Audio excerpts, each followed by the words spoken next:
வணக்கம் என் அன்பு நேயர்களே, மீண்டும் ஒருமுறை இந்த நிகழ்ச்சி மூலம் உங்களோடு இணைகிறேன், மகிழ்கிறேன். இது கேள்விகள் ஆயிரம் நேரம். கேள்விகளால் நமது பகுத்தறிவையும் பட்டறிவையும் புதுக்கிக் கொள்ளுகிற நேரம். தமிழ்நாடு அரசின் மீது பல கத்திகள் தொங்கிக் கொண்டிருக்கின்றன. திருப்பரங்குன்றம் ஒரு கத்தி, திருவாரூர் இன்னொரு கத்தி, 18 தகுதி நீக்க சட்டமன்ற உறுப்பினர்களின் தொகுதிகள் தேர்தல் அது இன்னொரு கத்தி, மக்களவை தேர்தல் அது மாநில அரசோடு சம்பந்தப்பட்டது இல்லை என்றாலும் அதை நடத்தி கொண்டிருக்கிற அதிமுகவுக்கு சம்பந்தமானது. இந்த கத்திகள் எப்போது ஒன்றொன்றாக இறங்குமா இல்லது ஒட்டுமொத்தனும் ஒரே நேரத்தில் இறங்குமா என்ற மிகப்பெரிய தத்தளிப்போடு தமிழக அரசு நகர்ந்து கொண்டிருக்கிறது அல்லது நகர்த்தப்படுகிறது. நகர்த்தப்படுகிறது என்றால் நகர்த்துவது யார் என்ற கேள்வி வரும். அது உங்களுக்கே தெரியும். திருவாரூர் தேர்தலை தள்ளி வைக்க சொல்லி டிசம்பர் மாதம் 3ஆம் தேதியே தேர்தல் ஆணையத்திற்கு கடிதம் எழுதுகிறார் தலைமை செயலாளர். இது தேர்தல் ஆணையம் விடுத்த அறிவிப்பில்தான் தெரிய வருகிறது. இப்படி உள்ளடி வேலைகள் நடந்து கொண்டே இருக்கின்றன. இந்த உள்ளடி வேலைகளின் காரணமாக தமிழ்நாடு அரசு ஒவ்வொரு நாளும் கழித்து கொண்டிருக்கிறது. அதுபோக 11 தகுதி நீக்கம் சட்டமன்ற உறுப்பினர்களின் தகுதி நீக்கம் கேட்டு உச்சநீதிமன்றத்தில் ஒரு வழக்கு நடைபெற்றுக் கொண்டிருக்கிறது. அந்த வழக்கு இறுதி கட்டத்தை எட்டுகிறது. என்ன தீர்ப்பு வரும், அந்த தீர்ப்பு தமிழக அரசியலில் என்னென்ன மாற்றங்களை ஏற்படுத்தும் என்பதையெல்லாம் பற்றி ஆழமாக நாம் விவாதிக்க இருக்கிறோம். அதற்கு முன்னால் வழக்கமான ஒரு குறள், எளிமையான குறள் தான் இது. துன்பம் உறவரினும் செய்க, துணிவாற்றி இன்பம் பயக்கும் வினை. துணிவாற்றி இன்பம் பயக்கும் வினையை துன்பம் உறவரினும் செய்க. நன்மை பயக்கக்கூடிய செயல்களை துன்பம் வந்தாலும் பொறுத்து கொண்டு செய்ய வேண்டும். இதுதான் அந்த குறளுடைய சாராம்சம். இனி நம்முடைய தலைப்பை அடியொற்றி நம்மோடு விவாதிக்க இங்கே விருந்தினர்கள் வந்திருக்கிறார்கள். அவர்களை முதலில் உங்களுக்கு நான் அறிமுகம் செய்கிறேன். திரு மாத்ருபூதம் அவர்கள் அரசியல் விமர்சகர். அவரை அன்போடு வரவேற்கிறேன். வணக்கம். செல்வி CR சரஸ்வதி, அம்மா மக்கள் முன்னேற்ற கழகத்தினுடைய செய்தி தொடர்பாளர். அவரையும் அன்போடு வரவேற்கிறேன். வணக்கம். வணக்கம் சார். CRS உங்ககிட்ட நான் ஏற்கனவே முன்னிலையில் சொன்னது மாதிரி பல கத்திகள் தொங்குகிறது. அதெல்லாம் தாண்டித்தான் இந்த அரசை நடத்த வேண்டிய ஒரு சூழல். கத்தியையும் தொங்க விட்டு அது கீழே வரும் மேலே போகும் அப்படின்னு ஒரு பொம்மலாட்டம் நடத்துகிறதுக்கு ஒரு மத்திய அரசு இருக்கிறது. இதற்கு இடையில் இந்த 11 MLAக்களுடைய தகுதி நீக்கம் கோருகிற வழக்கு இறுதி கட்டத்துக்கு வந்தாச்சு. அந்த தீர்ப்பு அது விரைவில் வரும்னு சொல்லுகிறாங்க. அந்த தீர்ப்பு என்ன மாதிரியான தாக்கத்தை தமிழ்நாட்டு அரசியலில், தமிழ்நாட்டு அரசில் ஏற்படுத்தும் என்ன நினைக்கிறீங்க? இல்லை, இப்போது எங்களுடைய 18 MLAக்கள் வழக்கில் திரு செந்தில் பாலாஜி போனால் கூட அந்த வழக்கு இருக்கும்போது அவர் இங்கே தான் இருந்தார். தகுதி நீக்கம் செய்யப்பட்ட போது உண்மையிலே ஏன்னா ஒரு MLA இருக்கவர் எப்போ தகுதி நீக்கம் செய்யப்படணும்? இரட்டை இலை சின்னத்தில் ஜெயித்து அதிமுகவில் வெற்றி பெற்று அந்த கட்சியில் உறுப்பினராக இருந்து திரு O பன்னீர்செல்வம் அவர்கள் பதவி போனவுடன் ஒரு தர்ம யுத்தம் நடத்தி சட்டமன்றத்தில் 122 MLAக்களுடன் மரியாதைக்குரிய கழகத்தை பொதுச்செயலாளர் சின்னம்மா அவர்கள் திரு எடப்பாடி அவர்களை அமர வைத்து வாக்கெடுப்பு நடக்குது சட்டமன்றத்தில். அன்னைக்கு பார்த்தீங்கன்னா திமுக அவ்வளோ கலாட்டா பண்ணுறாங்க, அந்த வாக்கெடுப்பு நடத்த விடக்கூடாதுன்னு. அன்றைக்கு எதிர்த்து வாக்களித்தது திரு பன்னீர்செல்வத்தை சேர்ந்த அந்த 11 பேர். எனக்கு அதான் இன்னும் புரியாத ஒரு புதிராக இருக்கிறது. இதுவரைக்கும் நடக்க அதாவது ஒரு அரசை ஆதரித்து 18 பேர் வாக்களிக்கிறார்கள். அந்த 18 பேரும் தகுதி நீக்கம் செய்யப்படுறாங்க. அன்னைக்கு அரசு உட்கார்வதற்கு ஆதரித்தவர்கள் தகுதி நீக்கம்.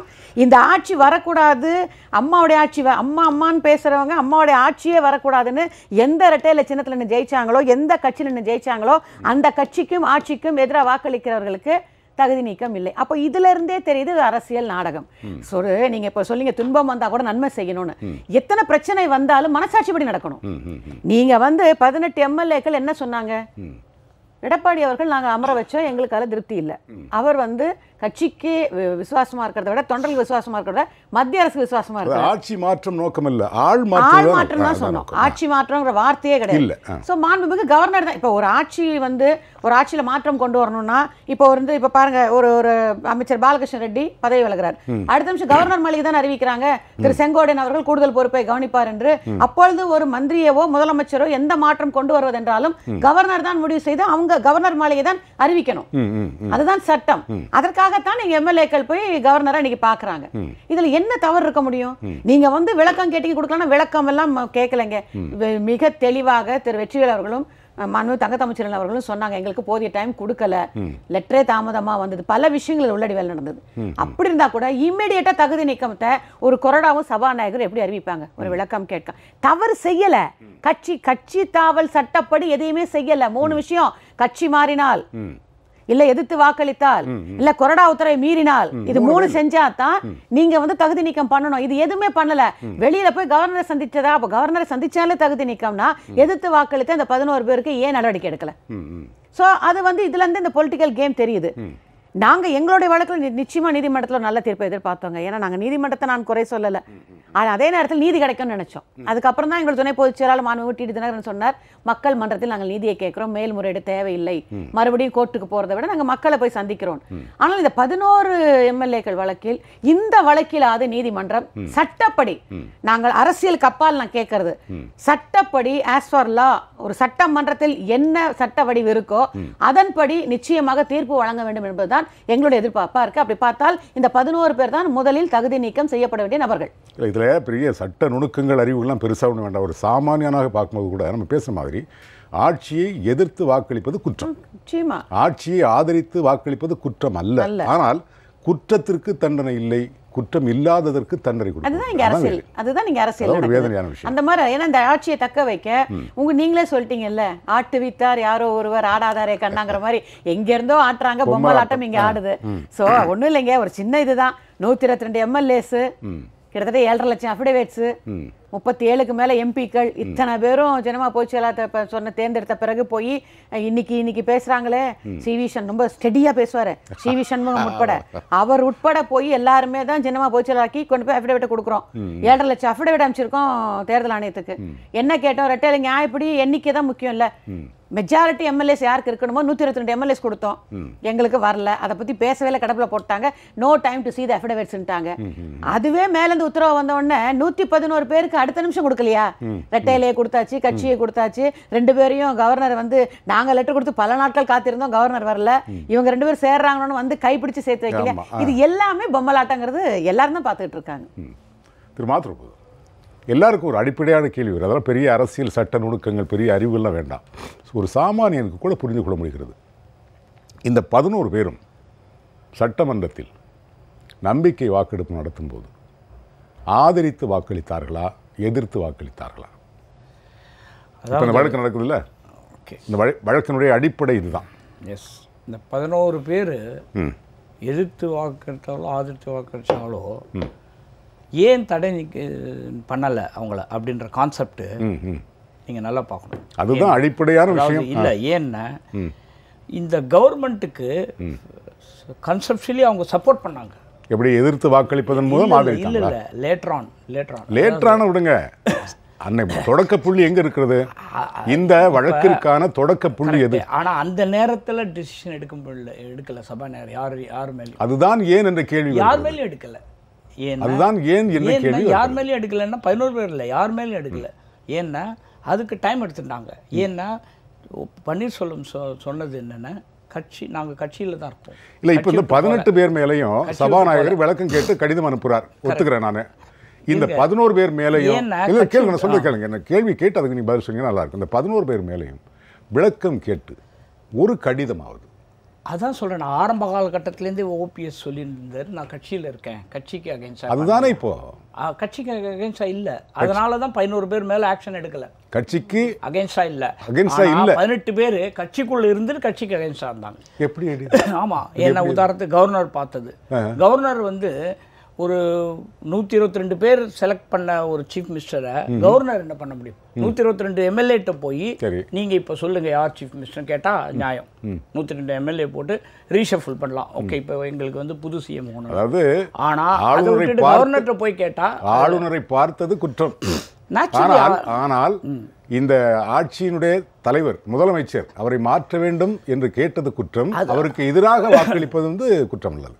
இல்லை, எதிராக வாக்களிப்பது வேற விஷயம். அதாவது சப்சிக்வெண்ட்டாக நடந்ததை சொல்கிறேன். நடந்தது 11 பேர் கட்சிக்கு அகேன்ஸ்டாக ஒர்க் பண்ணல. வேற அதுக்கு என்ன அர்த்தம்? அதாவது இந்த ஆட்சி வேண்டாம் என்று எதிர்த்து வாக்களிப்பதற்கு பொருள் என்ன?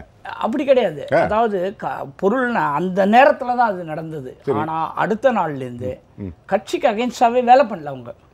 ஆட்சிக்கு எதிராக ஆட்சிக்கு ஆனால் இல்ல, ஆட்சிக்கு 18 பேர் எதிராக வந்து ஆட்சிக்கு கட்சிக்குள்ள எதிராக இருந்துட்டு கட்சிக்கு against ஆட்சிக்கு எதிராக வாக்களித்தார்களா இல்லையா? ஆட்சிக்கு எதிராக வாக்கள் தான் அன்னைக்கு அன்னைக்கு தான் அன்னைக்கு அன்னைக்கு செய்தாலும் குற்றம் தானே. குற்றம் குற்றம் இல்ல அன்னைக்கு லாபடி குற்றம் இப்ப அது வந்து சபாநாயகர் தான் டிசிஷன் எடுக்கணும். அதுதான் ஏங்கிற கேள்வி இல்ல வருது. அதான் அதுதான் அரசியல் கண்ணோட்டம்ங்கிறது வருது. ஏன்னா அவர் பார்க்குற பார்வையில அவ கண்டிப்பா பார்க்கவே இல்லையே. இல்ல என்ன பார்க்குற பார்வை? இந்த பார்க்குற பார்வைன்னா இந்த 11 பேர் கண்டிப்பா ஏடிஎம்கேக்குள்ளதான் இருக்காங்க, அவங்களுக்கு அகைன்ஸ்டா இல்லைன்னு தெரியும்.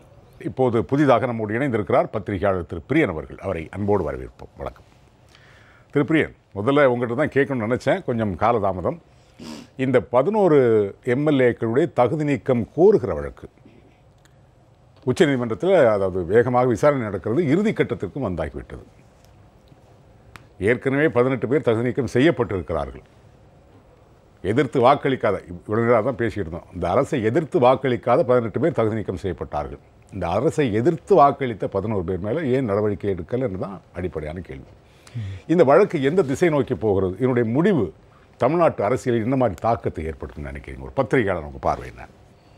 நிச்சயமாக பார்த்தீங்கன்னா சார், இப்போது 2017 வந்து ஃபெப்ரவரி அன்னைக்கு 17 அன்னைக்கு நம்பிக்கையில் தீர்மானம் வந்தது. அன்றைக்கி தான் இவங்க வந்து 11 பேரும் எதிர்த்து ஓட்டு போட்டாங்க. ஆமாம். அன்றைக்கி நிலைமையில் வந்து இவங்க எல்லாமே ஏடிஎம்கே லெஜிஸ்லேச்சர் பார்ட்டியில் மெம்பர்ஸாக இருக்காங்க.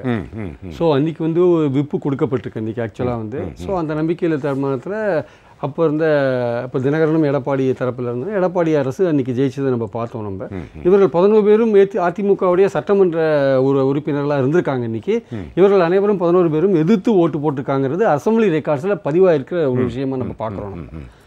அது அப்படி போயிட்டு இருக்கும்போது இந்த அதிமுக அவர்கள் ஓபிஎஸ் தரப்பு பிரிஞ்சு போயிட்டு அவங்க பலவிதமான பேச்சுக்கள்லாம் பேசி இபிஎஸ் அவர் தினகரன் அவர்களை எதிர்த்து பேசி இது ஊழல் அரசுன்ற மாதிரிலாம் பேசி ஒரு விதமான ஒரு அதுலேருந்து பிரிந்து போகிற லெவலில் தான் அவங்க வந்து அவங்களுடைய மூமெண்ட் இருந்ததை நம்ம பார்த்தோம். அப்புறம் கிட்டத்தட்ட பார்த்தீங்கன்னா ஏப்ரல் அந்த டாக்டர் ராதாகிருஷ்ணன் நகர் ஆர்கே நகர் இடைத்தேர்தல் வந்தபோது அவங்க வந்து மதுசூதனோட கேண்டிடேட்டாக போட்டு எதிர்க்கவே கேண்டிடேட்டாக போட்டு அவங்க பிரச்சாரம் பண்ணாங்க. அவங்க அந்த இப்போ சமயத்தில் எலெக்ஷன் கமிஷன் வந்து 2 பேரையும் தனித்தனியாக ஒரு இதை வச்சு சின்னத்தை தனித்தனியாக கொடுத்தாங்க. அதுவே எலெக்ஷன் கமிஷன் பண்ண தவறுன்னு என்னோட அபிப்பிராயம். ஏன்னா அந்த சாதிக் அலி கேஸை நீங்கள் எடுத்துட்டீங்கன்னா வந்து நம்பர் ஆஃப் எம்பிசி எம்எல்ஏஸ் அந்த மாதிரி அதை வச்சு தான் கணக்கில் வச்சு பார்க்கும்போது ரேட்டை வந்து அந்த சமயத்தில் கொடுக்கும்போது அந்த எண்ணிக்கை பார்த்தா கொடுக்குறாங்க. அந்த சமயத்தில் கொடுக்கும்போது நீங்கள் வந்து அதிமுகவை 2 பிரிவாக்குறது 2 சுயேட்சை சின்னங்களை நீங்கள் கொடுத்ததே தவறான ஒரு அணுகுமுறை. அது வந்து ஓபிஎஸ் தரப்புக்கு மேலிட ஆதரவுனா பிஜேபி ஆதரவு இருந்ததான ஒரு நிலைமை நமக்கு ஏற்பட்டதை நம்ம பார்த்தோம். நம்ம அதுக்கப்புறம் பார்த்தீங்கன்னா ஆகஸ்ட் 21ஆம் தேதி அன்றைக்கி தான் இந்த இபிஎஸும் ஓபிஎஸும் ஒன்று சேர்றாங்க. செப்டம்பர் 12 14 இவங்க இது நடத்துகிறாங்க, பொதுக்குழு நடத்துகிறாங்க, ஒரு ஒருங்கிணைப்பாளர் அதெல்லாம் போட்டுக்கிறாங்க. அதுக்கு அதே செப்டம்பர் 18 அன்றைக்கி இந்த 18 எம்எல்ஏக்கள் நீக்கம் நடக்கிறத நம்ம பார்க்குறோம். இதுதான் அந்த ஷார்ட்டாக 2017 நடந்த விஷயம். ஆனால் ரொம்ப அடிப்படையான விஷயம் என்னென்னா பார்த்தீங்கன்னா அந்த February 17 அன்றைக்கி நடந்த நம்பிக்கையில் தீர்மானத்தின் போது நீங்கள் வந்து அரசாங்கத்தை எதிர்த்து வாக்களித்தீங்கன்றது அடிப்படையான ஒரு விஷயம். உங்களை வந்து கட்சி தாவல் தடை சட்டப்படி பார்த்தீங்கன்னா உங்களை வந்து கொறடா உங்கள் மேலே நடவடிக்கை எடுத்து உங்களை வந்து கட்சியை விட்டு வெளில அனுப்பிச்சிருக்கணும். நீங்கள் அதை அனுப்பலை. நீங்கள் வந்து உங்களுக்கு அது ஏன் அனுப்பலைன்னா காரணம் வந்து இவங்க பின்னாடி சேருவாங்க, அதிமுகக்குள்ளேயே தான் அவங்க இருந்தாங்க, மதிமுகவில் மறுபடியும் விசாரத்துக்கு விருப்பப்பட்டாங்கன்னு நேற்று ஓபிஎஸ் தரப்பு வக்கீல் வந்து சுப்ரீம் கோர்ட் விசாரணையில் சொல்லியிருக்கார். இருந்தாலும் நீங்கள் அதிமுகவில் சேர விருப்பப்பட்டாலுமே அன்றைக்கி வந்து கட்சி தாவல் தடை சட்டப்படி ஒரு விப்பை எதிர்த்து நீங்கள் ஓட்டு போட்டிங்கன்னா அந்த கணமே நீங்கள் பதவியை இழக்கிற ஒரு தகுதிக்கு ஆளாகிறீங்க, பதவியை இழக்கிற தகுதிக்கு ஆளாகிறீங்கிறது அடிப்படையான விஷயம். நீங்கள் வந்து உடனே வந்து விப்பு வந்து நோட்டீஸ் கொடுத்து அவங்களுக்கு எக்ஸ்பிளனேஷன் கேட்டு அவங்கள வெளியேற்றிருக்கணும். ஆனால் ஆகஸ்ட் 21ஆம் தேதி வரை அவங்களை வெளியேற்றலை. சபாநாயகர் இந்த விஷயத்தில் இவ்வளவு மௌனமாக வெளிப்படையாக மௌனமாக இல்லை. அதுக்கு நடுவில் நடந்த இந்த டெவலப்மெண்ட் என்னன்னா ஆர்கே நகர் போஸ்ட்மோன் ஆனதுக்கு அப்புறமே பாஜக வந்து கிட்டத்தட்ட பார்த்தீங்கன்னா அவங்களுடைய ஆதரவு வந்து ஓபிஎஸும் இபிஎஸும் ஒன்றா இணைந்து இருந்தால் வந்து தினகரனை வந்து அவங்க வந்து அந்த இதை ஏடிஎம்கேலேருந்து விலக்கி வெளியில் வைக்கணுன்ற மாதிரியான ஒரு முடிவு எடுக்கும்போது இந்த இபிஎஸ் ஓபிஎஸ் ஒன்று சேர்றாங்க அந்த இடத்துல. ஸோ இதெல்லாம் வந்து இயல்பாக நடக்கிற மாதிரி தெரியும். பட் பின்னாடி இதுக்கு ஒரு ஹேண்ட் இருக்கிறது நம்ம இது சொல்லாமலே தெரியும் நினைக்கிறேன் நான். ஸோ அது மாதிரி நடக்கும்பொழுது தினகரன் வெளியில் வரும்போது இவங்க 2 பேர் ஒன்று சேர்றதுனால ஆகஸ்ட் 21ஆம் தேதி வரையும் இவங்க 2 பேர் சந்திக்கிறாங்க. செப்டம்பர் அப்புறம் வந்து மந்திரி டெப்டி சீஃப் மினிஸ்டர் ஆறார் அவர். அப்புறம் செப்டம்பர் 14 அன்னைக்கு ஏதோ பொதுக்குழு நடத்துகிறாங்க. இதெல்லாம் போயிட்டு இருக்கு. ஆனால் அடிப்படையான விஷயம் என்னன்னா இந்த 18 எம்எல்ஏக்கள் கேஸில் அவங்க வந்து இந்த கேப்பில் வந்து கிட்டத்தட்ட ஜூலை அண்ட் ஆகஸ்ட் கேப்பில் வந்து 18 எம்எல்ஏக்கள் கொண்டு மனுவை கொடுக்கும்பொழுதாங்க சீஃப் மினிஸ்டர்கிட்ட நீங்கள் எப்படி கொடுத்தீங்க, இது கட்சி விரோத நடவடிக்கைன்ற மாதிரி ஒரு நோட்டீஸ் கொடுத்து இவங்க 18 பேரும் பதவி நீக்கிறாங்க ஆக்சுவலாக வந்து. ஸோ இது வந்து இது அடிப்படையாக இந்த விஷயம் 3 ஜட்ஜி வந்து தீர்மானிச்சிட்டா கூட இது அப்பீலுக்கு போகாதனால இந்த கேஸில் இன்னும் ஒரு ஃபைனாலிட்டியே வரலன்றது என்னோட அபிப்பிராயம். இந்த ஹைகோர்ட்டோட நிற்கிறதுனால அப்பீலுக்கு யாரும் போகாதனால சுப்ரீம் கோர்ட்டுக்கு இது போயிருந்ததுன்னா என்ன மாதிரியான ஒரு தீர்ப்பு வந்திருக்கும்? ஏன்னா முதல்வரை மாற்றணும்னு கவர்னர்கிட்ட மனு கொடுத்தாலே வந்து கட்சி விரோத நடவடிக்கை, அதை வந்து விப்பு வந்து நீக்கலாம் அப்படின்ற மாதிரினா அப்போ ஏற்கனவே எடியூரப்பா கேஸில் வந்து அந்த 11 எம்எல்ஏக்கள் கேஸில் உச்சநீதிமன்றம் எப்போ எடுக்கும் எப்போ கொடுக்குங்கிறது தெரியல. உச்சநீதிமன்றம் மட்டும் இல்லை, யார் சென்ட்ரல் கவர்மெண்ட் எப்படி ஆக்ட் பண்ணும் அந்த மாதிரி விஷயங்களும் தெரியல. ஸோ இது வந்து இந்த விஷயத்தில் வந்து 3 ஜட்ஜி இங்கே சொன்னால் கூட கர்நாடகத்தில் வந்து சட்டமன்ற தேர்தலெலாம் முடிஞ்ச பிறகு இதை குதிரை பேரம் நடக்கும் என்று தெரிந்த உடனேயே போய் உடனே கேஸ் போடுறாங்க. உடனே அந்த கேஸ் எடுத்துக்கொள்ளப்படுகிறது. அடுத்த நாளே நீங்க நம்பிக்கை தீர்மானம் எடுக்கணும்னு சொல்றாங்க. சோ அந்த உடனே அவங்க பண்ணினாங்க, 24 மணி நேரத்தில் பண்ணினாங்க. 2 வாரம்லாம் டைம் கொடுக்கல அவங்க. அந்த ஒரு நிலைப்பாடு ஏன் தமிழ்நாட்டில் இல்லைங்கிற நான் இல்லை. தமிழ்நாட்டில் ஏன் அப்படி வரல? சுப்ரீம் கோர்ட் வந்து அவங்க ஜட்ஜஸ் வந்து ஒவ்வொரு விஷயத்தையும் ஒவ்வொரு விதமாக அணுகுறாங்க. அது பல விதமான விமர்சனங்களுக்கு உள்ளாரத நம்ம பார்க்குறோம். ஒரு விஷயத்தில் நீங்கள் இந்த மாதிரி முடிவு எடுக்கிறீங்க. இப்போ இந்த 18 எம்எல்ஏக்கள் கேஸ்லேயே வந்து கர்நாடகத்தில் எடுத்து மாநில மக்களுடைய நலன் கருதி தான் எடுத்துன்னு சொல்கிறீங்க. அந்த மாநில மக்களுடைய நலனை பார்த்த சுப்ரீம் கோர்ட் ஏன் தமிழ்நாட்டு மக்களுடைய நிலைமை பார்க்கல? இந்த 18 பேருடைய தீர்ப்பு உடனே வந்திருந்தா ஆட்சி மாற்றமே நடந்திருக்கும். இல்லை, கண்டிப்பாக வந்து இப்போ ஆர்கே நகரில் வந்து தினகரன் அவர்கள் வந்து 2017 டிசம்பரில் வின் பண்ண பிறகு ஒரு சேஞ்ச் வரும்னு பார்த்தா அது வரலை. வந்து கிட்டத்தட்ட பார்த்தீங்கன்னா, ஏன்னா இப்போ இருக்கிற அதிமுக எம்எல்ஏக்களுக்கு இந்த ஆட்சி எப்படியாவது நீடிக்கணும், இது கவரக்கூடாதுன்னு ஒரு செல்ஃப் இன்ட்ரெஸ்ட்டில் இருக்காங்க. அவங்க வந்து அல்டிமேட்டாக இந்த அதிமுக பிரிவுகள் 2 இணையணும், அது ஒரு செல்வாக்கு மிக்க தலைமையிட்ட தான் போகணும். அது கூட எப்போ வந்ததுன்னா, அந்த ஆர்கே நகர் தேர்தலுக்கு முன்னால் ஒரு அணுகுமுறையும் ஒரு பார்வையும் பாரதிய ஜனதா கட்சிக்கு இருந்தது. அதற்கு பிறகுதான் உண்மையான மக்கள் செல்வாக்கு யாரிடம் இருக்கிறது என்று தேர்ந்து தெளிந்த பிறகுதான் உங்களுடைய கண்ணோட்டமே மாறுகிறது. அதோட விளைவு திருவாரூர் தேர்தல் இடைத்தேர்தல் ரத்து வரையும் நம்ம பார்க்குறோம். அதோட அந்த ஆஃப்டர் எஃபெக்ட்ஸ் வந்து அவங்களுடைய பாஜகவோட போக்கு எப்படி மாறி இருக்கின்றத திருவாரூர் எலெக்ஷன் ரத்துல கூட அந்த விஷயத்தை நம்ம பார்க்குறோம். பாஜகவோட ஹேண்டை பார்க்குறோம். ஏன்னா எலெக்ஷனை கண்டக்ட் பண்ணால் தினகருக்கான வெற்றி வாய்ப்பு அதிகமாக இருக்கும்ன்ற மாதிரியான ஒரு அவங்களுக்கு ரிப்போர்ட் ஏதாவது வந்திருக்கலாம், ஐபி ரிப்போர்ட் ஏதாவது வந்திருக்கலாம். இல்லை வந்திருக்கும் தான் நினைக்கிறேன்னா, திரு டிடிவி அவர்களை கண்மூடித்தனமாக எதிர்க்கிற ஒரு தினசரி நாளிதழ் கூட தெளிவாக போட்டிருக்காங்க. இந்த மாதிரி தினகரனுக்கு வெற்றி வாய்ப்பு அதிகம் என்று தெரிந்து கொண்ட காரணத்தினால அதிமுகவும் பாஜகவும் எதிர்த்து போயிருக்கிறதுன்னு அந்த பத்திரிகை போட்டிருக்காங்க. இல்லை, ஆக்சுவலாக வந்து பார்த்தீங்கன்னா அங்கே தினகரனுக்கும் திமுகவுக்கும் இடையிலான ஒரு போட்டி அப்படின்றத ஒரு ஃபேக்சுவலான ஒரு பொசிஷன் நம்ம பார்க்குறோம். நம்ம அதிமுக வந்து அவங்களே தேர்தலை சந்திக்க விருப்பப்படலை. அவங்க எந்த தேர்தலையும் சந்திக்க விருப்பப்படலை. அதிமுக இப்போ இருக்கிற பதவியில் இருக்கிற அதிமுக எந்த தேர்தலையும் சந்திக்க விருப்பப்படலை. ஏன்னா அவங்க வந்து மற்ற ரெக்கக்னிஷன்லாம் வாங்கிட்டாங்க. ஹைகோர்ட்டில் ரெக்கக்னிஷன் வாங்கிட்டாங்க, எலெக்ஷன் கமிஷனில் வாங்கிட்டாங்க, ஸ்பீக்கர்கிட்ட வாங்கிட்டாங்க. மக்கள் ஆதரவுன்ற ரெக்கக்னிஷன் அது வாங்காத இருக்காங்க. அதை சந்திக்கும் போது அவங்களுக்கு ஒரு சங்கடம் இருக்குது. அவங்க என்ன பண்ணுறாங்க, மொத்தமாக பார்லிமெண்ட் எலெக்ஷனோட வச்சு வரும்போது ஏதோ சில இடங்களில் வின் பண்ணால் அதை வச்சு நம்ம இன்னும் கொஞ்சம் தள்ளிட்டு போகலாமேன்ற ஐடியா அவங்களுக்கு இருக்குது. அது எப்படி போகணும் நமக்கு அந்த பார்லிமெண்ட் எலெக்ஷனில் தெரியாது. ஆனால் 11 எம்எல்ஏக்களை பொறுத்த மட்டுமே பார்த்தீங்கன்னா, இந்த 18 எம்எல்ஏக்களுக்கும் 11 எம்எல்ஏக்களுக்கும் அந்த பார்வை இருக்குது பார்த்தீங்களா. அது எலெக்ஷன் கமிஷன் பார்த்த பார்வையாக இருக்கட்டும், அல்லது ஹைகோர்ட் பார்த்த பார்வையாக இருக்கட்டும், இதெல்லாமே வந்து பார்த்தீங்கன்னா கொஞ்சம் வித்தியாசமாக இருக்கிறத நம்ம பார்க்குறோம். விப்ப மீறி ஓட்டு போட்ட 11 எம்எல்ஏக்கள் திருப்பி அதிமுகவில் கண்டிப்பாக வராங்க, அமைச்சர்கள் ஆகிறாங்க, எல்லாம் பண்ணுறாங்க. ஆனால் வந்து ஒழுங்காக வந்து கட்சிக்கு கொறடா சொன்னபடி ஓட்டு போட்டவர்களுக்கு வந்து கட்சி விரோத நடவடிக்கை அதுன்னு சொல்லிட்டு அவங்களை நீங்க வெளியேற்றுறீங்க. முதல்வரை மாற்றணும் சொன்னதுக்காகவே நீங்க எப்படி ஒரு கட்சி விரோத நடவடிக்கைன்னு சொல்றது வந்து அது வந்து எந்த விதத்தில் சரின்னு தெரியல. பின்னாடி ஒரு சுப்ரீம் கோர்ட் கேஸ்ல வந்து இந்த மாதிரியான விஷயங்கள் கட்சி விரோத நடவடிக்கையில் வரும், சூமோட்டோவா நீங்களே கட்சியை விட்டு விளையின மாதிரியான ஒரு அர்த்தம்ன்ற மாதிரி ஒரு தீர்ப்பு வந்திருக்கிறதா சொல்றாங்க. சுப்ரீம் கோர்ட் தீர்ப்பு இருக்கிறாங்க, அந்த அடிப்படையில் தான் நாங்கள் நோட்டீஸ் கொடுத்தோம் அப்படின்றாங்க. பட் இதை விட ஒரு கிரேவ் இது வந்து சார்ஜ் வந்து நீங்க விப்ப மீறி ஓட்டு போட்டீங்கன்றதான். நீங்க விப்ப மீறி, ஏன்னா கட்சி தாவல் தடை சட்டத்தில் முதல் பாயிண்ட் என்னன்னா, நீங்க கொரோனா சொல்றது மீறி ஓட்டு போட்டீங்கன்னா நீங்க கட்சி உங்க தகுதியை இழந்து வராதீங்கன்றதான் முதல் பாயிண்டாவே இருக்கு. அப்போ கொரோனா வந்து உங்களுக்கு 11 எம்எல்ஏக்களுக்கே நோட்டீஸ் கொடுக்க மாட்டேங்கிறாங்க. இப்போ அவங்க நோட்டீஸ் கொடுக்கறதுக்கு இப்போ இந்த கேஸோட விளைவு வந்து இந்த ஆட்சிக்கான ஆபத்தை கொண்டு வரும்னு நினைக்கிறேன். இப்போ 113 114 பேர் இருக்காங்கன்னா 11 பேர் தகுதி இருந்தாங்கன்னா ஏற்கனவே 21 இடங்கள் காலியா இருக்கு. இன்னும் 11 இடங்கள்னா அப்போ இது இந்த ஆட்சி வந்து இது மாதிரியே வந்து ஆட்கள் குறைஞ்சிட்டே வந்தாங்கன்னா உங்களுக்கு மெஜாரிட்டி ப்ரூவ் பண்றதுக்கான எண்ணிக்கை குறைஞ்சிட்டே வருது இல்லையா. ஸோ இவங்க வந்து ஒரு விதமான இந்த டெக்னிக்காலிட்டியில வந்து இந்த ஆட்சியை நீடிக்கணும்னு பாக்குறாங்க.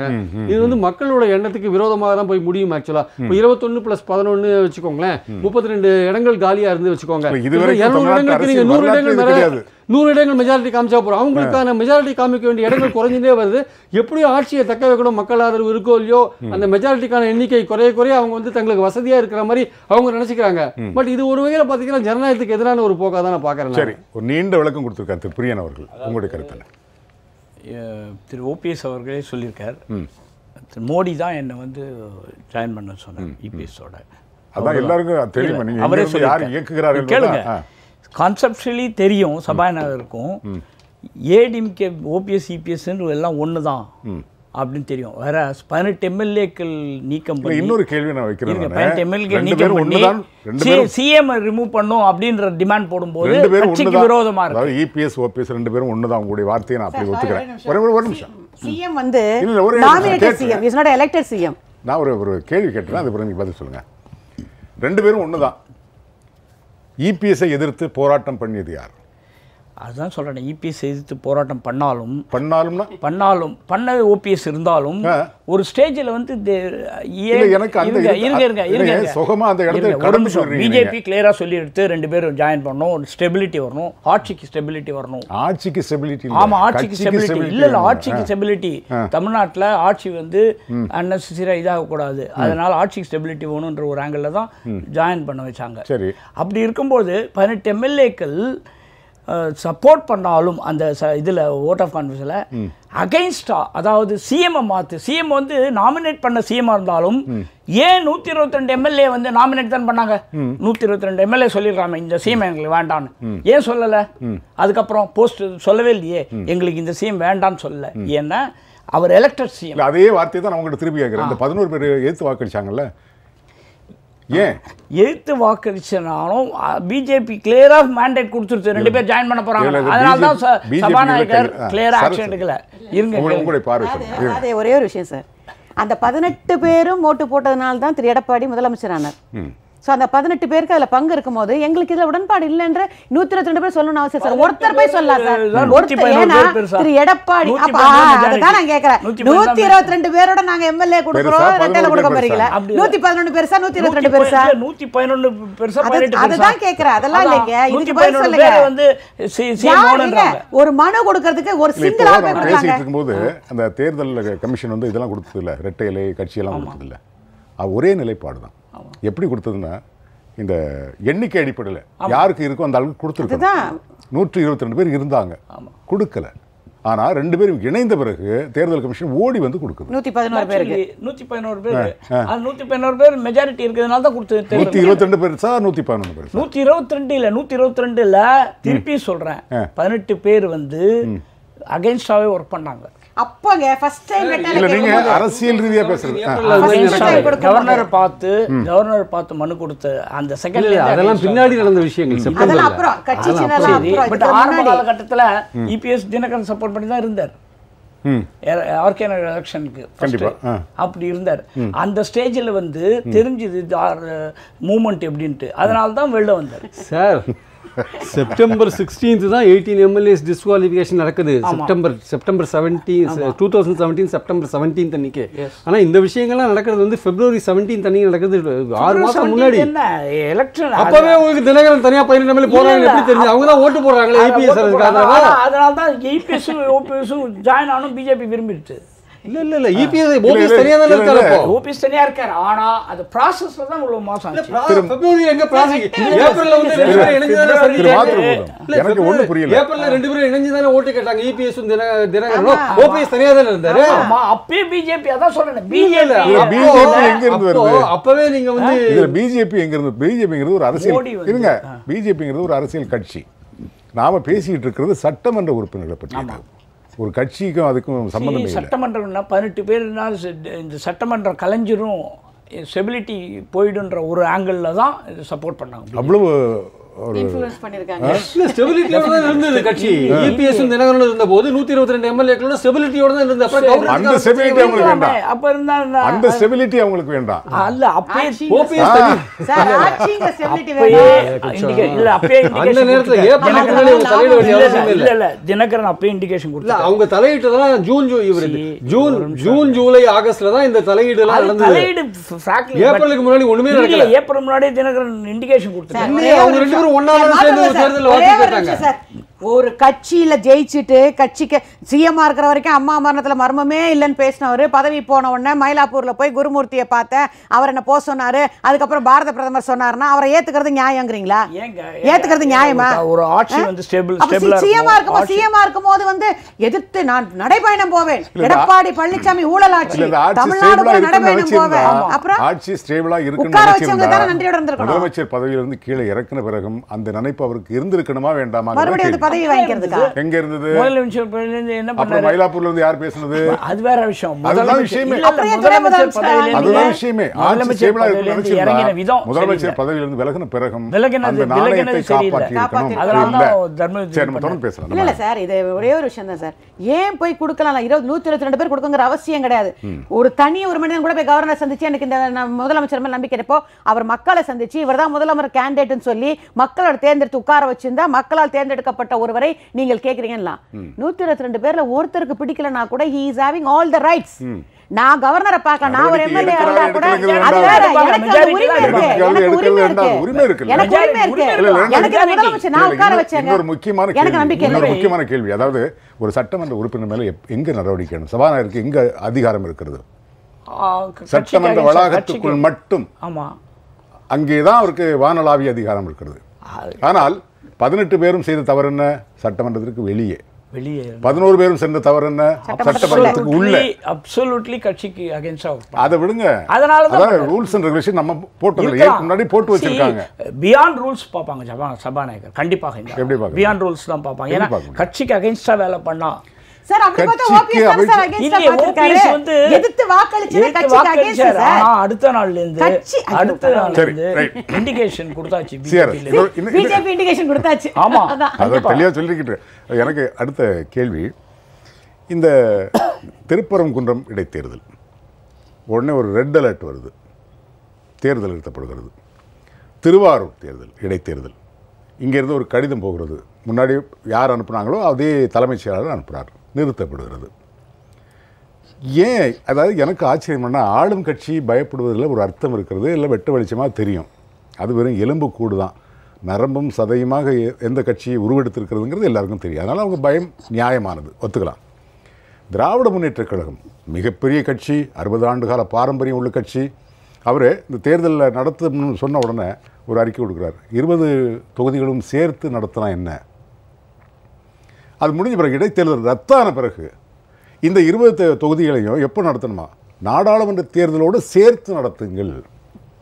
என்ன முரண்பாடு, என்ன ஆச்சரியம் இது? ஒரு விஷயம் சார், டிசம்பர் 3ஆம் தேதி சீஃப் செக்ரட்டரி எழுதிய கடிதம் ஏன் இது வரைக்கும் தேர்தல் ஆணையம் வந்து சொல்லவே இல்லை? அது அப்புறம் எப்படி சென்னை ஹைகோர்ட்ல அஃபிடவிட் கொடுத்தாங்க, மதுரை ஹைகோர்ட்ல அஃபிடவிட் கொடுத்தாங்க? இதே கேள்வி தான் நான் எழுப்புனேன். திரு பிரியன் அவர்கள், எனக்கு உங்ககிட்ட ஒரு சின்ன வழக்கு. அது எலெக்ஷன் கமிஷன் நோட்டிஃபிகேஷன்ல அந்த சீஃப் செக்ரட்டரி எழுதின லெட்டரை பத்தி குறிப்பு இருக்கு.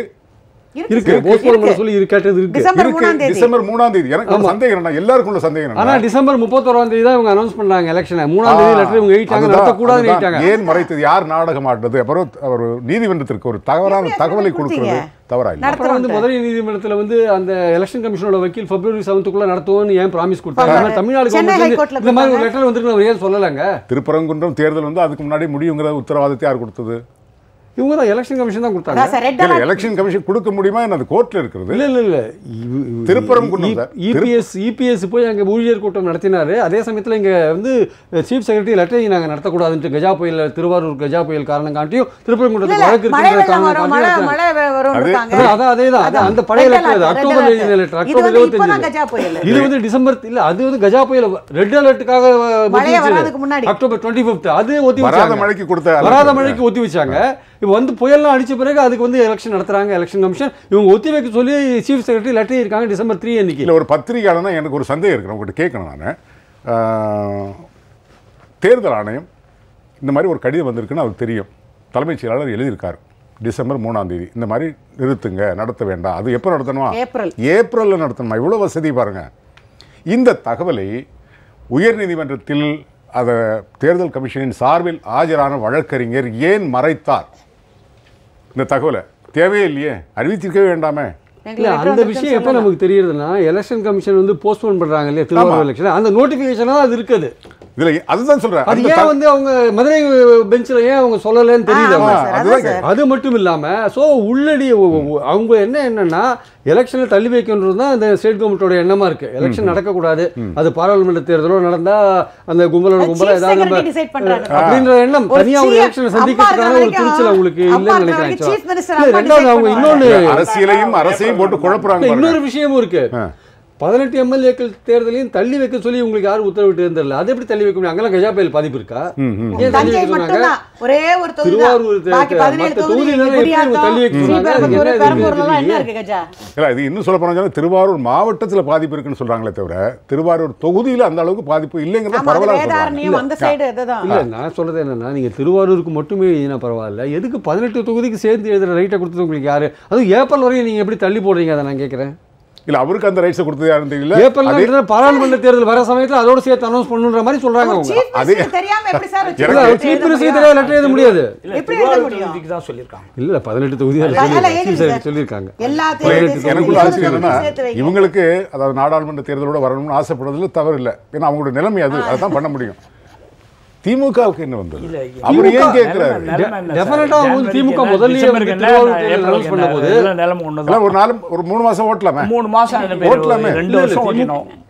2 வருஷம் ஓட்டணும். அது மாதிரி 3 வருஷம் திருவாரூர் தேர்தல் அனௌன்ஸ் பண்ண பொழுது ஸ்டாலின் அவர்கள் சொன்னது என்னன்னா, இந்த 20 தொகுதிக்கு சேர்த்து தேர்தல் மொத்தமா நடத்தணும், இதுல ஏதோ திருவாரூருக்கு மட்டும் நடத்துறது கூட்டு சதி இருக்கு. அவர் கூட்டு சதி இருக்கு பிறகு தேர்தல் ரத்து செய்த பிறகு அவர் சொல்றது என்ன, கூட்டு சதி இருக்குன்னு சொன்னார் இல்லையா? கிட்டத்தட்ட சீஃப் செக்ரட்டரி விஷயத்துக்கும் ஸ்டாலின் சொல்ற விஷயத்துக்கும் கிட்டத்தட்ட ஒரே மாதிரி இருக்கிற மாதிரி நினைக்கிறேன். ஏன்னா அவங்களும் இந்த 18 தொகுதி வரையெல்லாம் ஏப்ரல் வச்சுக்கலாம் சொல்றாங்க, இவரு வந்து 20 தொகுதியை மொத்தமா வைங்க அப்படின்றாங்க. சோ மொத்தத்துல தள்ளி போடுங்கன்றதுதான் பாயிண்டா இருக்கு. ஒரே குறிதான் தள்ளி போடுங்கன்ற ஒரு விஷயம் அடிப்படையா இருக்கு. இல்ல ரெண்டாவது வந்து அந்த கலெக்டர் கூட்டின கூட்டத்துல உண்மையிலேயே நீங்க வந்து திமுகவுக்கும் அதிமுகவுக்கும் தேர்தல் நடத்துறதுல ஆசை இருந்தா எலெக்ஷன் நீங்க அனௌன்ஸ் பண்ணிட்டீங்க, அப்புறம் வந்து என்ன வேணா நடக்கட்டும், நாங்க மக்களை சந்திக்க போறோம், நீங்க போக வேண்டியது எதுக்கு அந்த கூட்டத்தில் கலந்து நீங்க போஸ்ட்போன்மெண்ட் கேக்குறீங்க? ரெண்டு கட்சியுமே சொல்றேன், ஏன் போஸ்ட்போன்மெண்ட் கேக்குறீங்க? ஏன்னா எலெக்ஷன் கமிஷனோட நோட்டிபிகேஷன்ல ரொம்ப தெளிவா சொல்லியிருக்காங்க, இந்த கட்சிகள் போஸ்ட்போன்மெண்ட் கேட்டாங்கன்னு பதிவு பண்ணிருக்காங்க. நீங்க வந்து வெளியில வந்து என்ன வேணா சொல்லலாம், கஜா புயல் நிவாரணம் கொடுக்கணும் அதனால தான் கேட்டோம் எல்லாம் சொல்லலாம். ஆனால் பொலிட்டிக்கலா பாத்தீங்கன்னா நீங்க ஒரு எலெக்ஷன் அனௌன்ஸ் பண்ண பிறகு ஃபேஸ் பண்ணாதான் உங்களுக்கு மரியாதை.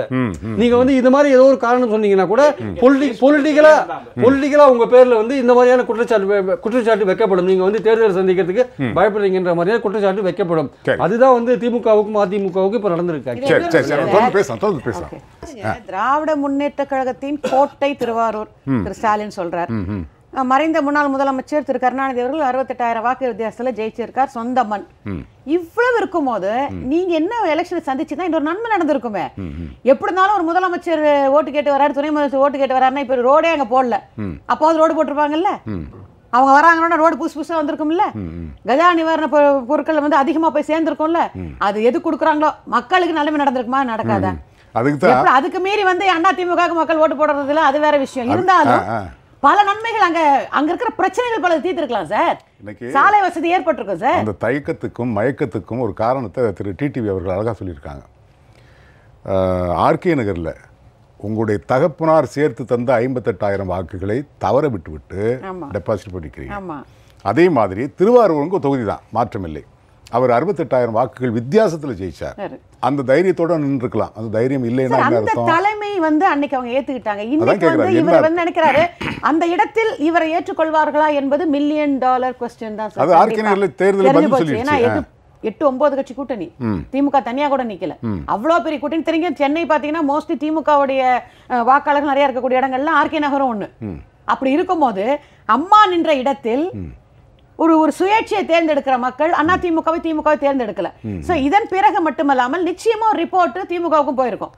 களம் எப்படி இருக்கு, இன்னைக்கு தமிழ்நாடு எப்படி இருக்கு, மக்கள் யாருக்கு அதிகம் வர்றாங்க.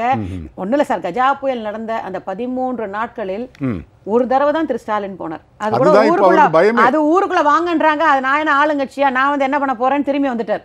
அந்த கடற்கரை ஒரு கிராமத்துல கூப்பிடுறாங்க, நான் ஒண்ணு ஆளுங்கட்சியில நான் ஏன் வரணும்னு திரும்பி வர்றார். 13 நாட்கள் அங்க வந்து ஒவ்வொரு கிராமமா 13,000 கிலோமீட்டர் டிராவல் பண்ணது நம்முடைய துணை பொதுச் செயலாளர் திரு டிடிவி தினகரன் அவர்கள். அப்ப அந்த ஒண்ணு இல்ல சார், நேற்று நடந்தது சார். ஒரு கூட்டத்துல திரு ஸ்டாலின் உட்கார்ந்து இருக்காரு. ஒரு அம்மாட்ட மைக் கொடுக்குறாங்க கிராம சபை கூட்டத்தில். அது ஏற்கனவே பண்ணார்ல, நமக்கு நாம சைக்கிள் ஓட்டி டீ குடிச்சு இப்போ வந்து உட்காந்து பேச ஆரம்பிச்சிட்டாரு. அப்போ வந்து ஒரு அம்மாட்ட மைக் கொடுக்குறாங்க. என்னமா கஜா புயல் பாதிப்பு உங்களுக்கு எப்படி இருந்ததுன்னா, யாருமே எங்களை வந்து பார்க்கலன்ட்டாங்க. ஒரே வார்த்தையில இவரை உட்கார வச்சுக்கிட்டே யாருமே எங்களை வந்து பார்க்கல அப்படின்னு சொல்லிட்டு, அதுக்கப்புறம் அவங்க டிவிங்கிறதுனால அதுக்கு மேல அவங்கள பேச விடல, மைக்க வாங்கிட்டாங்க. மைக்க கொடுத்துருந்தா யாருமே பார்க்கலதுக்கு அப்புறம் அந்த அம்மா பேச விட மாட்டாங்கல்ல. சொல்லியிருந்தால் பல பேர் அங்க சொன்னது என்ன, எங்களால முடிந்தது கொடுத்தோம் சார். அந்த மக்களுக்கு உண்டான எங்களால் என்ன முடியுமோ அதை நாங்கள் கொடுத்தோம். அந்த பல பேர் வந்து நிறைய இதில் பதிவு பண்ணி வச்சிருக்காங்க. திரு தினகரன் தான் எங்களை வந்து பார்த்தாரு, அந்த அரசியல் சாப்பாட்டுக்கு வேண்டியது. நான் இது அரசியலாவே பேசல, இது அரசியல் கிடையாது, பாதிக்கப்பட்ட மக்கள். அப்போ அப்படி இருக்கும்போது அந்த பாதிக்கப்பட்ட மக்களுக்கு எங்களால் அதை செய்யும் போது அந்த 13 நாட்களும் எங்கள் துணை பொதுச் செயலாளர் தான் ஒவ்வொருத்தராக போய் சந்திச்சார். திராவிட முன்னேற்ற கழக தலைவர் ஒரு நாள் போனதோட சரி. ஸோ இதெல்லாமே தெரியும் திரு ஸ்டாலின் அவர்களுக்கு. கண்டிப்பாக என்னதான் சொந்த தொகுதியா இருந்தா கூட சார், ஒரு கஷ்டப்படுற நேரத்தில் ஒருத்தர் வந்து நிக்கலன்னா அவங்களை எப்படி மக்கள் ஏற்றுப்பாங்க? ஒருத்தர் பாதிக்கப்பட்டிருக்கும் போது ஒரு கிராமத்துக்குள்ள கூப்பிடும் போது அவர் நேரம் அவங்க தொகுதி தானேங்க அது. நான் ஒன்றும் ஆளுங்கட்சியிலேயே நான் ஏன் வரணும்னு கேட்க வேண்டாமே. நீங்க ஆளுங்கட்சியில, நீங்க எதிர்கட்சி, இன்னைக்கு பெரிய எதிர்கட்சின்னு சொல்றீங்க. ஆளுங்கட்சிக்கு என்னெல்லாம் ரைட்ஸ் இருக்கோ அது அது உங்களுக்கு இருக்கு. நீங்க போயிட்டு வந்து ஆளுங்கட்சியை கேட்கலாம் இல்ல, அங்க போனேன் இங்க போனேன் இதை செய்யுங்க அதை செய்யுங்கன்னு வெறும் அறிக்கை கொடுப்பதை விட நேரா போய் பார்த்துருக்கலாம்ல. ஸோ இதெல்லாமே அவங்களுக்கு தெரியும். நிச்சயமாக தேர்தலை சந்தித்தால் பின்னடைவு வரும் என்பதில் உறுதியாக தெரிந்ததனால்தான் அதுல வந்து இதுல பெரிய விஷயம் என்னன்னா, திமுகவுக்கு ஜெயக்குமார் பாராட்டினார் வேற தேர்தலை நிறுத்தியதற்காக. ஸோ 2 பேருமே சேர்ந்துதான் தேர்தலை சந்திக்க தயாராக இல்லைங்கிறத மக்கள்கிட்ட வெட்ட வெளிச்சமா ஆக்கிட்டாங்க. அது ஒரு தொகுதியே இருக்கட்டும் சார், தேர்தலை சந்திப்போம். 2 வருஷமா ஒரு தேர்தல் நடக்கலைங்க தமிழ்நாட்டில். ஒரு உள்ளாட்சி தேர்தல் நடக்கல. ஆர்கே நகருக்கு அப்புறம் தேர்தலே வைக்க மாட்டேன் நடந்துடுச்சா. இப்ப திருப்பரங்குன்றதுக்கு கூட சார் ஜட்மெண்ட் ரிசர்வ் தான், நீங்க தாராளமா தேர்தல் அறிவிக்கலாம். பிரியன் சாரை கேளுங்க, தேர்தல் அறிவிக்க கூடாதுலாம் கிடையவே கிடையாது. நீங்க தாராளமா திருப்பரங்குன்றத்துக்கு அறிவிக்கலாம். எதுக்கு ஏப்ரல் வரைக்கும்? ஏங்க 1.5 வருஷமா எம்எல்ஏக்கள் இல்லைங்க 18 தொகுதியில. இன்னைக்கு அந்த 1.5 வருஷமா எம்எல்ஏக்கள் இல்லாம தொகுதி இருக்கு. ஆர்ப்பாட்டத்தில் இன்னைக்கு பேசும்போது திரு தினகரன் அவர்கள் இன்னொரு அழகான ஒரு வெடிகுண்டு எடுத்து வீசியிருக்காரு. கிராம சபை கூட்டம் நடத்துறீங்க, ரைட், சரி. இப்போ உங்கள்கிட்ட பதவியில் இல்லை, நீங்கள் உங்கள்கிட்ட எந்த அதிகாரமும் இல்லை. அந்த நேரத்தில் கிராம சபை கூட்டம் நடத்துறீங்க. 2006 நீங்கள் தானே உள்ளாட்சித்துறை அமைச்சர், உங்கள் கையில் தானே எல்லா கிராம சபைகளும் இருந்தது. அப்போ செய்ய வேண்டிய நேரத்தில் செய்யாமல் விட்டுட்டு இப்போ வந்து தேர்தல் வரும்போது இந்த 2 வருடங்களில் திரு ஸ்டாலின் எத்தனை கூட்டம் நடத்தியிருப்பார், எத்தனை மக்களை சந்திச்சிருப்பார். இப்போ இதெல்லாம் பொதுமக்களுக்கு தெரியாது. எலெக்ஷன் வருதுன்னு உடனே இந்த 3 மாசத்துக்குள்ள நான் போய் சந்திக்கிறேன்னு சொன்னா அது மக்களுக்கு ஒன்றும் தெரியாம இருக்காதுங்க. கண்டிப்பா தெரியும். 2வது இன்னைக்கு பாத்தீங்கன்னா திமுக பாத்தீங்கன்னா பிரியாணி கடையை அடிச்சு நோக்குறாங்க, செல்போன் கடையை அடிச்சு நோக்குறாங்க, ஒரு பியூட்டி பார்லர்ல போய் ஒரு பொண்ணை போட்டு அடிக்கிறாங்க. ஒரு தலைமை எப்படி இருக்கணும்னா அம்மா இருந்த மாதிரி இருக்கணுங்க. அம்மா இருக்கும்போது அதிமுகல யாராவது பண்ணுவாங்களா? அந்த மாதிரி நீங்க திமுக தலைமை கண்ட்ரோல வைக்க வேண்டாமா? உங்க தொண்டர்கள் போய் இன்னைக்கு வந்து கலாட்டா பண்றாங்களே, அது மக்களுக்கு எவ்வளவு பெரிய பாதிப்பு. இல்ல, இப்போ அதுதான் பிரச்சனை. அந்த ஆளுமை அவருக்கு இருக்கிறதா இல்லையா என்பதை அதுதான் தோல் உறுத்தி காட்டுவது தேர்தல் மட்டும். அதனால சந்திங்கன்றோம். திரு பிரியன், ஒரு சின்ன கேள்வி கேட்டு நான் வரேன். ஆளும் கட்சி இந்த தேர்தல்களை எல்லாம் மக்களவை தேர்தலோடு நடத்தணும்னு சொல்லுது. அதே எண்ணம் தான் திராவிட முன்னேற்ற கழகத்திற்கும் இருக்கிறது. இதனால இந்த 2 பேருக்கும் கிடைக்கக்கூடிய அரசியல் லாபம் என்ன? பின்னணியில் ஏன் அது வரைக்கும் தள்ளி போடணும்னு நினைக்கிறாங்க? ஏன் பின்னணியில் ஒளிஞ்சிக்கிறாங்க? மக்களவை தேர்தலோடு நடத்த வேண்டும் என்று இந்த 2 கட்சிகளுமே, ஆளுங்கட்சியும் எதிர்கட்சியும், மறைந்து கொள்வதன் மர்மம் என்ன? என்ன அரசியல் மர்மம்? இல்லை, இப்போ வந்து இந்த 20 தொகுதியோ இல்லை திருவாரூர் தனி தொகுதியோ நடத்தினா இந்த கட்சிகளுடைய உண்மையான பலம் வந்து தெரிஞ்சு அது வந்து பாராளுமன்ற தேர்தலில் வந்து இவங்களுடைய கூட்டணியெல்லாம் அஃபெக்ட் பண்ணுறதுக்கான வாய்ப்புகள் இருக்குது. ஆக்சுவலாக இவங்க செல்வாக்கு என்ன ஏதுன்றது தெரிஞ்சிடும் இல்லையா? ஒரு இப்போ நீங்கள் ஆர்கே நகர் மாதிரி, அது ஆர்கே நகர் ஒரு தனி விஷயம், அதை தமிழ்நாடு முழுக்க நீங்கள் அப்ளை பண்ண முடியாதுன்ற ஒரு குரல் ரொம்ப நாளாக ஒழிச்சிட்டு இருக்கு. ஆனால் இப்போ நீங்கள் தேர்தல் நெருங்கி வர சமயத்தில் ஒரு தொகுதிக்கு நடத்தினாலும் சரி, அது 18 தொகுதி நடத்தினாலும் சரி, ஒரு மினி பொது தேர்தல் நடத்தினா அதோட விளைவுகள் வந்து பொது தேர்தலுக்கு என்ன மாதிரியான கூட்டணிகள் அமையும்? இப்போது திமுக சார்பில் ஒரு கூட்டணி அமைச்சிட்டாங்க வச்சுக்கோங்க, அந்த கூட்டணி தான் நாங்கள் அமைச்சிட்டோமே, எங்களுக்கு என்ன பிரச்சனை கேட்கலாம். ஆனால் நீங்கள் அமைச்சிட்டா கூட உங்களுக்கான திமுகவுக்கான அழுத்தம் அதிகமாக இருக்கும் கூட்டணி கட்சிகள்கிட்டேருந்து. நீங்கள் ஒருத்தருக்கு 4 தொகுதி கொடுக்கலான்னு இருப்பீங்க, நீங்களே செல்வாக்கு இல்லாத இருக்கீங்க, எங்களுக்கு இன்னொரு 2 தொகுதி கூட கொடுங்கன்னு கேட்டால் வச்சுக்கோங்க, திமுகவுக்கு ஒரு அழுத்தம் ஜாஸ்தியாகி அவங்க நீங்களே வந்து இந்த தேர்தலில் தோத்துட்டீங்க, உங்கள் நிலைமை எப்படி இருக்கும் பார்லிமெண்ட் அப்படின்னு சொல்ல முடியாது. அடுத்தாலும் அரசியல் இதெல்லாம் சகஜம் தான். அதெல்லாம் கூட்டணி கலகலத்து போகக்கூடாது வாய்ப்பு இருக்குது, ரத்தாரத்துக்கான வாய்ப்பு இருக்குது. அவங்க விட்டுட்டு வேற ஒரு கூட்டணிக்கு போகிறதுக்கான வாய்ப்புகளும் இருக்குது. இதெல்லாம் வந்து எல்லா கட்சிக்குமே வெற்றி தான் முக்கியம். வெற்றி தான் முக்கியம், அதில் ஒன்றும் சந்தேகம் கிடையாது. ஸோ அந்த வெற்றின்றது ஒரு முக்கியமான விஷயம். அதிமுகவை பொறுத்த மட்டும் பார்த்தீங்கன்னா தினகரன் அவர்கள் வெற்றி பெற்றால் வந்து கட்சியோட எதிர்காலமே வந்து கட்சி ஒருங்கிணைத்து தினகரன் பின்னாடி அணிவகுக்கிறதுக்கான வாய்ப்புகள் இருக்குது. ஆட்சிக்கான ஆபத்தும் அதிகமாகும் அப்படின்றத நம்ம பார்க்குறோம். அதனால் அவங்களுக்கும் வந்து இந்த தேர்தலை சந்திக்கிறதுக்கு ஒரு சங்கடமான ஒரு விஷயமா இருக்குது. ஸோ தினகரனை பொறுத்த மட்டும் அவர் வந்து ஆர்கே நகர் வெற்றியை வந்து அவருக்கு ஒரு பலமாக இருக்கிறதுனால அடுத்த தேர்தலில் ஒரு நம்பிக்கையோடு அவர் சந்திக்கிறாரு. அதிமுக தொண்டர்கள் என் பக்கம் தான் இருக்கான்னு உறுதியாக அவர் சொல்கிறதுனால திருவாரூர் வந்து அவருடைய ஹோம் குரூண்டாக வேறு இருக்கிறதுனால கஜா புயலில் அவர் வந்து ஃபீல்டு ஒர்க் அங்கே பண்ணதுனால அவர் இன்னும் கொஞ்சம் இந்த மற்ற கட்சிகளோட ஒரு தைரியமாக அங்கே சந்திக்கிறாருன்றதை நம்ம பார்க்குறோம் நம்ம. ஸோ இவர்களுக்கு அந்த ஒரு தொகுதியில் தோத்தா வந்து இந்த மாதிரியான ஆபத்துகள் இருக்கிறதுனால இது மொத்தமாக பார்லிமெண்ட் எலெக்ஷனோட நடத்திட்டா அது கும்பலோட கோவிந்தான் போயிடும். அது அப்புறம் நம்ம அது ஏதாவது சமாதானம் சொல்லிக்கலாம், இது ஆன்டி மோடிக்கு இதனால ஓட்டு இல்லை ஏதோ ஒரு காரணம் அப்போ ஒரு காரணம் வரும் அதை சொல்லிக்கலான்ற மாதிரியான எண்ணம். அப்போ எப்படி பார்த்தாலுமே இந்த அதிமுக எம்எல்ஏக்கள் எப்படியாவது 2021 நம்மளை முதல்வராக வச்சு நீடிச்சிருவாங்கன்னு ஒரு நம்பிக்கை எடப்பாடிக்கு இருக்கலாம். ஒரு வேளை அது எப்படி போகும்னு சொல்ல முடியாது. ஆனால் இந்த தேர்தல் முடிவுகள் வந்து பார்லிமெண்ட் தேர்தல் முடிவுகள் வந்து இந்த இடைத்தேர்தல் மட்டும் இல்லை, பார்லிமெண்ட் தேர்தல் முடிவுகள் கூட இந்த எடப்பாடி ஆட்சிக்கு வந்து ஒரு பிரச்சனையை உண்டாக்குறதுக்கான வாய்ப்புகள், கட்சியை மீண்டும் ஒருங்கிணைக்கிறதுக்காகவும் எடப்பாடி ஆட்சியை வந்து அந்த விஷயங்கள் தினகரன் அவர்கள் சொல்கிறாங்க. அது மாதிரி இபிஎஸ் ஓபிஎஸ் தவிர இன்னும் சில பேர் தவிர யார் வந்து சேர்ந்தாலும் நாங்கள் இருக்கோன்றாங்க. அது மாதிரி இந்த கட்சி இதெல்லாம் பேசினா கூட ஒரு கட்டத்தில் இது ஒன்றுபட்டு தர வேண்டிய கட்டாயம் இருக்கிறதுனால அதற்கான நிலைமை வந்து பார்லிமெண்ட் தேர்தலுக்கு அப்புறம் உண்டாகிறதுக்கான வாய்ப்புகள் இருக்குன்றதை நான் பார்க்குறேன். ஸோ அந்த நிலைமை அதுக்கப்புறம் வச்சுக்கலாம், நம்ம இப்போவே இதுக்கு அதை கொண்டு வரணும்னு எடப்பாடி நினைக்கலாம் ஒரு வேளை. ஸோ அவர் வந்து அவருக்கு ஒரு நம்பிக்கை உள்ள பார்லிமெண்ட் தேர்தலில் நம்ம அதிகமாக ஒரு தினகரனோட ஒரு 2 இடம் அதிகமாக விட்டு அதை வச்சுட்டே நம்ம பேசி 2021 வரையும் ஓட்டிடலாம். ஏன்னா இப்போவே பல பேர் வந்து இபிஎஸோட ராஜதந்திரம் பிரமாதமாக பண்ணுறாருன்ற மாதிரிலாம் சில பேர் பேசிகிட்டு இருக்காங்க. அந்த ராஜதந்திரம் இருக்கோ இல்லையோ அந்த எம்எல்ஏக்களுக்கு இது டிஸ்டர்ப் பண்ணக்கூடாதுன்ற ஒரு எண்ணம் இருக்குது. ஏன்னா கட்சி தாவல் தடை சட்டம் 1/3 பிரிஞ்சு போனால் அஃபெக்ட் ஆகாதுன்னு சொன்னால் இப்போ 2/3 மாற்றிட்டாங்க. அது 1/3 இருந்தால் இத்தனை நேரம் இந்த ஆட்சி கவுந்திருக்கும். ஆக்சுவலாக அந்த 2/3 இன்னும் கொஞ்சம் டிலே ஆகிட்டு இருக்கு. இந்த மாதிரி எலெக்ஷன் மக்களை சந்திக்கும் போது தோல்விகள் வரும்பொழுது நிச்சயமாக பிரச்சனைகள் வரதான் செய்யும். ஏன்னா இப்போ இருக்கிற பதவியை மட்டும் பார்த்தா போகிறது, எதிர்காலத்தில் கட்சி என்னவா இருக்கணும் அப்படின்ற பாயிண்ட் தான் அதிமுக தொண்டர்கள் மத்தியில் ஒரு கவலையாக இருக்கிறது. அதுதான் முக்கியமான திரு மாத்திருப்போம். திராவிட முன்னேற்ற கழகம் ஏன் மக்களவை தேர்தலோடு சேர்த்து நடத்தணும்னு சொல்றதுல ஒரு அர்த்தம் இருக்குது, அதுக்கு ஒரு பின்னணியும் இருக்குது. ஏன்னா கூட்டணிகள் குலைந்து விடக்கூடாது, அவர்களுக்கு அந்த பயம் இருக்குது. தங்களுடைய உண்மை தோற்றம் வெளிவந்து விடக்கூடாது என்பதில் திராவிட முன்னேற்ற கழகம் குறியாக இருக்குது.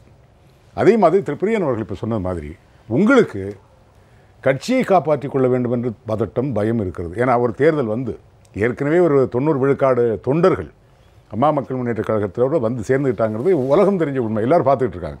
மீதி இருக்கிற முக்கியமான சில முக்கிய பிரமுகர்கள் கூட இந்த பக்கம் தாவுவதற்கான வாய்ப்புகள் அதிகம். எப்போ அதிமுகவினுடைய உண்மையான பலம் என்ன என்பது வெளி உலகுக்கு தெரிந்து விட்டால் அதை தெரிய விடாமல் தடுப்பதற்காகத்தான் இவங்களும் மக்களவை தேர்தலோடு நடத்தணும்னு திட்டத்தில் இருக்காங்க.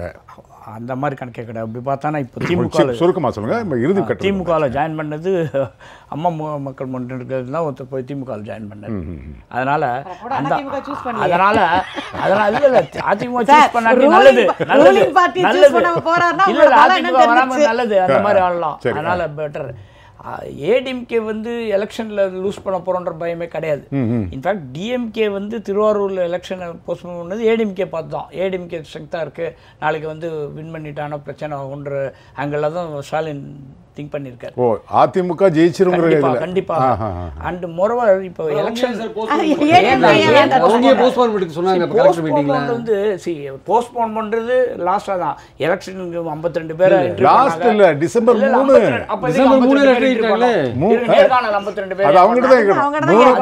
3ஆம் தேதி தேர்தலை ரத்து பண்ண சொல்லிட்டு அறிவிக்கல பாருங்க. அதான் கடைசி வரைக்கும் வேட்பாளரே அறிவிக்கல. அன்னைக்கு அனௌன்ஸ் பண்ண வேண்டியது. அன்னைக்கு திருப்பரங்குன்றத்துல ஊழியர் கூட்டம் திருப்பரங்குன்றம் தொகுதியில ஊழியர் கூட்டம் நடத்தினது யாரு?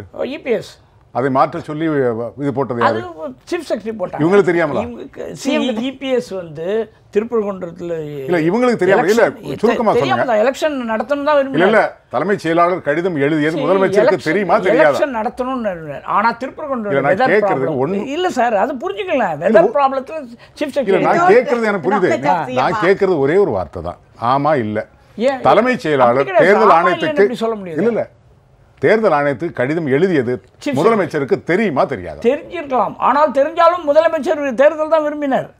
இல்லை முதலமைச்சர் தெரியாமலே கடிதம் எழுதினாரா? இல்ல தெரிஞ்சு எழுதினாலும் தேர்தல் தான் விரும்பினார். உங்களுடைய கேள்வியிலே பதிலும் இருக்கிறது. இல்ல, இல்ல, தேர்தல் கமிஷனுக்கு எழுதுறது ஊழியர் கூட்டம் நடத்துனதும் அவர்தான். ஆமா, தேர்தல் ரத்து பண்ண சொல்லி கடிதம் எழுத சொன்னதும் அவர்தான். அவர் சொன்னதுனால தேர்தல் கமிஷன் கொடுக்கறதுனால அது எஃபெக்ட் ஆக போகுது இல்ல. தேர்தல் கமிஷன் உதாரணத்துக்கு 3ஆம் தேதி கொடுத்தாங்க, 3ஆம் தேதி திருவாரூர் கேன்சல் பண்ணி கொடுத்தாங்க, 31ஆம் தேதி ஆக்ஷன் எடுக்கல. இல்ல அதை மறைச்சது யார் குற்றம்? 3ஆம் தேதி கடைசியில் அதுதான் காரணமா சொல்லியிருக்காங்க. இல்ல, கடைசியில அந்த வார்த்தையை தான் காரணமாக சொல்லியிருக்காங்க. இல்லையே 28 நாள் பத்தி மாநில அரசிடமிருந்து கடிதம் வந்திருக்கிறது, என்னென்ன காரணங்களை சொல்லியிருக்காங்க, அதன் காரணமாக தேர்தல் ரத்து செய்யப்படுகிறது சொல்லியிருக்காங்க. இல்ல தேர்தல் கேன்சல் பண்ணும்போது தான் சொன்னாங்க. அது தவிர முன்னாடி சொல்லல. ஏன்னா அதை பத்தி கேரே பண்ணல.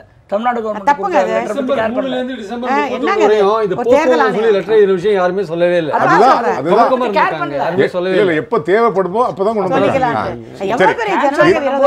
விஷயம் சொன்னாங்க. சரி, முதல்ல சொல்லி நீங்க உயர்நீதிமன்றத்தில்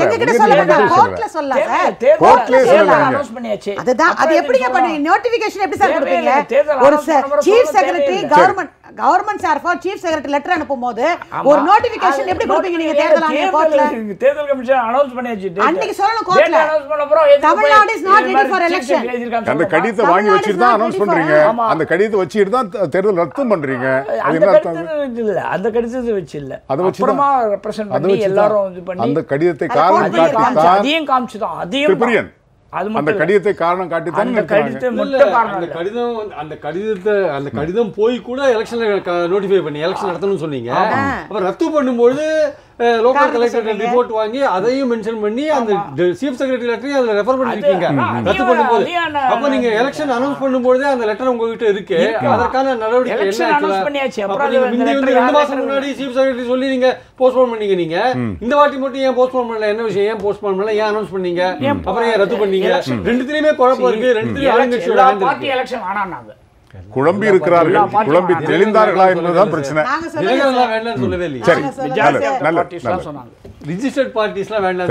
அரங்கத்துக்கு வந்து உங்களுடைய அழகான கருத்துக்களை எல்லாம் ஆணித்தரமாக பண்ணி வைத்த உங்கள் மூவருக்கும் ஜெயபிரகாஷ் தொலைக்காட்சியின் சார்பில் நெஞ்சார்ந்த நன்றி. நேயர்களே, மீண்டும் ஒரு கேள்விகளார் நிகழ்ச்சிகள் உங்களை சந்திக்கும் வரை உங்களுக்கு நன்றியும் வணக்கமும் சொல்லி விடைபெறுவது உங்கள் எம்ஜே ரங்கோ. வணக்கம் நேயர்களே.